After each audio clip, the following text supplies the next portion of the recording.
Hi there, hope you're doing good and good morning. So here I am with the demo. So this has been done.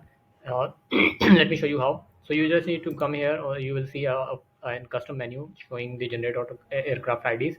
So this is how it's going to work. For the first time, you might need to click it and then it might ask you for the authorization because you are running it for the first time. And these are the Google SOPs. They have to ask it like you will get a pop-up, and then you have to allow that. Once you will do that, then you will see, if you will see the results, good and good. If not, then you can come back again, because the first time was just the authorization. You just need to click it again. Once you will click it, let me show you what's going to happen. As soon as you will click it, because I have already tested it, it's not going to ask me for the authorizations. So you will see it's showing that successfully updated table with 8 new aircraft IDs.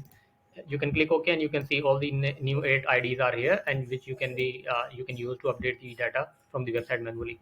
I have checked this result manually as well, so that to make sure that the results are okay. Yeah, the results are perfectly fine.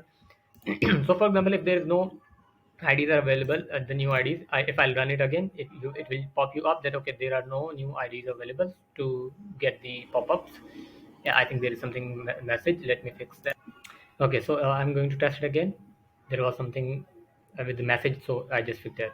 So let me run it again. So it's considering that we have added the new data again, and we are running it. It will show you that there is no new IDs to pull and insert in the upper table. So yeah, no new aircraft IDs are found. So this is how it's going to work. I'm going to delete it so that you can when you will run, you will see the results. So I'll just delete it, and you can just come here and then press. So for the first time, it might ask you for the authorization. For the second time, it will give you the results. So that's it from my side. Please let me know if you need any further assistance. I'll be available even the